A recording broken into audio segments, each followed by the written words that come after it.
шалғайда жатқан бір ауылда кішкентай баланың тісі ауырса, оған облыстағы әкімнің басы, Астанадағы министрдің жүрегі ауыру керек. Жұмыла көтерсек қана жүгіміз жеңілдейді. Құдайға шүкір, мәжіліске келген уақыттан бері қадамымыз нықталып, бойымыз шынығып келеді. Себебі мәжілістің бүгінгі құрамы қазақтың ертеңіне жарайтын, кейінгі бүгін ұқсата білсе, одан да ұрпақ қызығын көретін заңдар шығарып жатыр деп айта аламын. Иә, мақтанатын да, ақталатын да, алда атқаратын да жұмыс көп. Дегенмен бет алысымыз жаман емес. Бүгінде мемлекетте болып жатқан өзгерістерді көрмес қана байқамайды. Бұл ретте парламенттің ықпалы айтарлықтай артып, халық депутаттардың кім екенін, олардың не істейтінін тереңірек түсінді.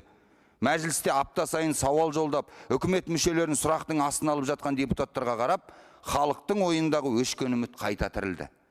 Бұрын ел арасында желге ғана айтылып, ұзаса бірер ереуілмен амалсыз басылып қалатын халықтың үні бүгінде төрге жетті. Елдің көкейінде жүрген түйткілдің бәрін осында қоғам белсенділері мен сарапшыларымен бірге бүкпесіз талқылаймыз. Парламент халыққа ашық түрде жұмыс істеп жатыр. Көтерілмей қалған мәселе, айтылмай қалған ой жоқтың қасы.